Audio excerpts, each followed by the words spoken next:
پیسے چھپائے اور انہوں نے الیکشن کمیشن میں ظاہر نہیں کیا، جس کے اوپر ان کی 3 سال سزا ہوئی ہے، تو وہ ظاہر ہے اس وقت تو وہ بھی تاحیات نااہل ہے، مگر جیسے یہ فیصلہ ہوگا تو عمران خان صاحب کو بھی انصاف ملے گا۔ نواز شریف صاحب اور عمران خان صاحب اس وقت ایک ہی طرح کی سزا بھگت رہے تھے۔ اب فرق یہ ہے کہ نواز شریف صاحب الیکشن لڑ سکتے ہیں کیونکہ ان کی 5 سال مکمل ہو چکے ہیں، جہانگیر ترین بھی الیکشن لڑ سکتے ہیں، مگر جو عمران خان صاحب ہیں وہ الیکشن نہیں لڑ سکتے کیونکہ ان کے ابھی 5 سال پورے نہیں ہوئے، ان کو ابھی 5 سال کرنے ہیں۔ اگر یہ سپریم کورٹ سے فیصلہ آ جاتا ہے اور بظاہر جو لگ رہا ہے جو ایسے انصاف اگر ہوتا ہوا اور یہ 9 رکنی بینچ بنا، 7 رکنی بینچ بنا اور اس نے انصاف کیا اور انہوں نے دیکھا کہ ہیومن رائٹس جو متاثر ہوئے تھے اس وقت، کہ آپ ایک جھوٹ بولنے کے اوپر تاحیات نائل کر سکتے ہیں۔ تاحیات نائلی کون سی ہوتی ہے؟ اور ویسے بھی فیصل باوڈا کیس کے اندر سپریم کورٹ فیصلہ دے چکی ہے، فیصل باوڈا صاحب کے اوپر بھی سیم الزام تھا کنسیلمنٹ آف فیکٹ کا، مگر اس کے اندر جو ہے نا جسٹس بندیال صاحب کا فیصلہ ہے اور انہوں نے اس کو 1 ٹرم کر دیا تھا، یعنی کہ ایک مدت کے لیے پارلیمنٹ کی جو مدت ہوگی 5 سال ہے، اگر وہ 3 سال رہ گئے، 4 سال رہ گئے۔ فیصل باوڈا صاحب 2-2.5 سال جو ہے نا وہ رہے پارلیمنٹ کے اندر، پہلے وہ ایم این اے تھے، پھر وہ سینیٹر بن گئے، اس کے بعد سے اب وہ 2.5 سال کے لیے یا 2 سال کے لیے نائل تھے، تو اب وہ الیکشن لڑ سکتے ہیں، اس کے لیے وہ ایلیجیبل ہے اگر وہ لڑنا چاہے۔ پیپلز پارٹی انہی وجوہات کی وجہ سے کہہ رہی ہے کہ لاڈلا ہے، اسٹیبلشمنٹ اس کو لے کے آ رہی ہے، اور وہ 90s میں بھی آئے تھے، آئی جی آئی کے ذریعے آئے، 2/3 اکثریت بھی ملی اور وہ لاڈلے بن کے آئے۔ 2013 میں بھی آروز کا الیکشن تھا، لاڈلے بن کے آئے، وہ اسٹیبلشمنٹ سے لڑ گئے اور اس کے بعد ان کو گھر جانا پڑا۔ وہ ابھی بھی 4تھی بار وہ کہتے ہیں جی لاڈلا بن کے آ رہے ہیں، اور لاڈلا، اور اسی طرح کی تنقید جو ہے نا پی ٹی آئی کرتی ہے، وہ بھی کہہ رہی ہے کہ ہمیں لیول پلینگ فیلڈ نہیں دیا جا رہا، مگر نواز شریف صاحب کو نوازا جا رہا ہے۔ نواز شریف کو نوازنے کی وجہ یہ ہے کہ ان کو 4تھی بار پرائم منسٹر بننا ہے۔ اب سوال یہ پیدا ہوتا ہے کہ نواز شریف کے ساتھ اس وقت 2017 میں 18 میں ناانصافی ہوئی تھی یا نہیں، یہ بہت بڑا سوال ہے، اور اس وقت کی عدلیہ اور اسٹیبلشمنٹ نے عمران خان کو پرائم منسٹر بنانے کے لیے نواز شریف کے خلاف سازش کی تھی یا نہیں کی تھی؟ ان دونوں سوالوں کا جواب یہ ہے کہ یس، انہوں نے بالکل سازش کی تھی عمران خان کو پرائم منسٹر بنانے کے لیے، اور ان کے ساتھ ناانصافی بھی ہوئی تھی۔ پاناما کیس تھا، پاناما کے اندر جتنے لوگوں کے نام آئے، نواز شریف صاحب کا نام نہیں تھا، ان کے بچوں کا نام تھا، مگر سزا نواز شریف صاحب کو دی گئی، اور باقی جو 450 لوگ تھے ان کے اوپر کیس نہیں بنایا گیا۔ ان کے اوپر بھی پھر کیس بننا چاہیے تھا، اس کے اندر بڑے بڑے لوگ تھے مگر کسی پہ کیس نہیں بنا، مگر نواز شریف صاحب کا نام بھی نہیں تھا ان کے اوپر، وہ بنایا گیا۔ پھر ان کو اس پاناما کے اوپر نہیں دی گئی، ان کو اقامہ نکال کے دے دی گئی، اور وہ اقامہ کے اوپر جس طرح سے سزا، اقامہ کیا ہوتا ہے؟ اقامہ صرف آپ کو ٹریول ڈاکومنٹ ہوتا ہے، آپ کسی بھی ملک کے اندر جاتے ہیں ٹریول ڈاکومنٹ ہے، جس طرح سے ملٹیپل ویزا، اس کے اندر پھر ہر دفعہ ویزا نہیں لینا پڑتا، آپ کو کسی کمپنی کا شو کرنا پڑتا ہے خود کو ملازم، تو اس کے بعد وہ اقامہ مل جاتا ہے۔ انہوں نے اپنے بچے کی جو ہے نا کمپنی کے اندر ملازمت ظاہر کی اور اقامہ لے لیا، آنے جانے کے لیے ہوتا ہے، اور اس کے اوپر کیا، اور پھر جو نیب کے 2-3 ریفرنس بنائے، اور پھر جس طرح سے مانیٹرنگ جج اوپر بٹھایا، اور جس طرح سے پھر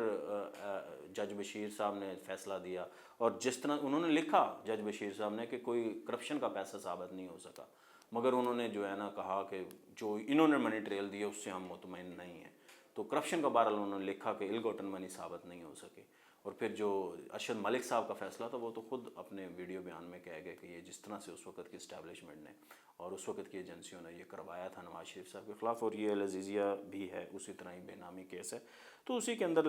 یہ سارا سے چلا جائے گا۔ یہ سارا کچھ جو ہے نا نواز شریف صاحب کے ساتھ ناانصافی ضرور ہوئی تھی، مگر میں اس چیز کا قائل ہوں کہ جب ان ناانصافی کو اب دھونے کا وقت آتا ہے، بڑی عدالتیں آتی ہیں، پروسیجر کو وائلیٹ نہیں کرنا چاہیے تھا، اس طرح لگنا چاہیے کہ ان کو انصاف مل رہا ہے، ایسا نہیں لگنا چاہیے، تاثر یہ نہیں جانا چاہیے کہ ان کے ساتھ کوئی لاڈلا پن کیا جا رہا ہے یا ان کو کوئی فیور دی جا رہی ہے، تو چیزیں اس طرح سے جلدی جو ہے نا ختم نہیں کرنی چاہیے۔ ظاہر ہے وقت ہی نہیں ہے، آگے الیکشن ہے، تو اسی کے اندر پھر ظاہر ہے ابھی وہ چیزیں چل رہی ہیں۔ العزیزی ایمن فیلڈ کا کیس بھی 2-3 سماعتوں میں ختم ہو گیا، العزیزیہ کا بھی 2-3 میں ختم ہو جائے گا، کل نہیں آئے گا فیصلہ تو پرسوں آ جائے گا، 2-3-4 دن بعد آ جائے گا، مگر اس ویک کے اندر یہ ساری چیزیں ڈیسائیڈ ہو جائیں گی۔ باقی لاڈلا پن جو پیپلز پارٹی کہہ رہی ہے، تحریک انصاف کہہ رہی ہے، یہ صرف اسٹیبلشمنٹ لاڈلا نہیں بناتی ہے، لاڈلے تو ساری پارٹیوں کے ہیڈز ہیں۔ ذوالفقار علی بھٹو بھی لاڈلا تھے، وہ ایوب خان کے لاڈلے تھے، نواز شریف بھی لاڈلے تھے، وہ ضیاء الحق کے لاڈلے تھے، عمران خان بھی لاڈلے تھے، وہ پرویز مشرف کے لاڈلے تھے۔ ان کا جو الیکشن تھا اس کے اندر جو ماشاء اللہ کو انہوں نے ویلکم کیا تھا، انہوں نے پرویز مشرف کا ساتھ دیا تھا، ان کا ریفرینڈم میں ساتھ دیا تھا، وہ بعد میں پرائم منسٹر نہیں بنایا تو اس وقت لڑ پڑے۔ کاف لیگ بھی لاڈلا ہے، ایم کیو ایم بھی لاڈلا ہے، باپ بھی لاڈلا ہے، کون سی جماعت ہے جو لاڈلا نہیں ہے؟ سب لاڈلے ہیں۔ جو جماعت اسلامی ہے، انہوں نے بھی جو ہے نا جو ہمارے ضیاء الحق صاحب سے ان کا ساتھ دیا تھا، ان کی کیبنٹ میں تھے اس وقت، ان کے ساتھ دیا تھا انہوں نے، تو یہ ساری جماعتیں لاڈلا ہیں، اور یہ صرف اسٹیبلشمنٹ لاڈلا نہیں بناتی، یہ ہماری پولیٹیکل پارٹیز بھی لاڈلا بناتی ہیں. جب ہم میرٹ کے جو ہے نا کو نہیں دیکھتے اور جب آپ پک اینڈ چوز کرتے ہیں اور جو شخص میرٹ پہ نہیں آ رہا ہوتا, جو شخص اہلیت نہیں رکھتا, آپ اس کو بڑا عہدہ دیتے ہیں, تو اس کا مطلب ہے آپ پہ لاڈلا بنا رہے ہیں. بزدار بھی لاڈلا تھا, وہ اس قابل نہیں تھا کہ ان کو چیف منسٹر بنایا جاتا, مگر ان کو بنایا گیا. عمران خان صاحب نے, محمود خان صاحب بھی جو ہے نا لاڈلا تھے, وہ بھی اس قابل نہیں تھے کہ ان کو چیف منسٹر بنایا جاتا, تو مگر ان کو بنایا گیا. آپ نے شروع کے اندر شہریار افریدی کو, جن کا کوئی ایکسپیرینس نہیں تھا, کوئی وزارت چلانے, کو وزیر داخلہ بنایا, وزیر مملکت برائے داخلہ بنایا, وزارت داخلہ اپنے پاس رکھی. پرویز خٹک کہہ رہے تھے مجھے وزیر داخلہ بنا دو, ان کو نہیں بنایا گیا. وہ بھی انہوں نے لاڈلا پن کا مظاہرہ کیا. اور دیگر بھی اسی طرح ہی ہوتا ہے, ہماری پولیٹیکل جماعتوں کے اندر اس طرح ہی ہوتا ہے. بڑے بڑے عہدے جو ہے نا گھروں میں رکھے جاتے ہیں. شریف فیملی میں بھی ہوتا ہے, زرداری فیملی میں بھی ہوتا ہے. اور نواز شریف, عمران خان صاحب کے کیونکہ کوئی بھائی نہیں ہے اور کوئی اس طرح سے ان کا بیٹا نہیں ہے پالیٹکس کے اندر, تو وہ کیا کرتے ہیں, وہ پھر قابل لوگوں کو بنانے کے بجائے پھر وہ ان کو گوہر خان ملتے ہیں جو 1 سال پہلے ان کے ساتھ جڑے ہیں, جو پیپلز پارٹی کے وکٹ پہ الیکشن لڑتے رہے. ان کو پرویز لائی نظر نہیں آئے, ان کو شاہ محمود قریشی نظر نہیں آئے, ان کو علی محمد خان نظر نہیں آئے. تو ہمارے ہاں اسی طرح ہی ہوتا ہے, پک اینڈ چوز ہوتی ہے. ہمارے ہاں بھی جو نواز شریف صاحب نے, چودھری نثار علی خان صاحب پرائم منسٹر بننے چاہیے تھے, وہ سب سے سینئر موسٹ تھے, مگر انہوں نے شاہد خاقان عباسی کو بنا دیا. تو انہوں نے بھی پک اینڈ چوز کیا, انہوں نے دیکھا کون ہماری بات مان کے چلے گا. نثار علی خان صاحب کا اپنا موقف ہے, وہ ظاہرہ کسی کی نہیں سنتے, ان کی کریڈیبلٹی جو ہے وہ بہت زیادہ ہے, وہ صاف و شفاف پولیٹیشین ہے, مگر ان کو پتہ تھا یہ نہیں سنیں گے. مگر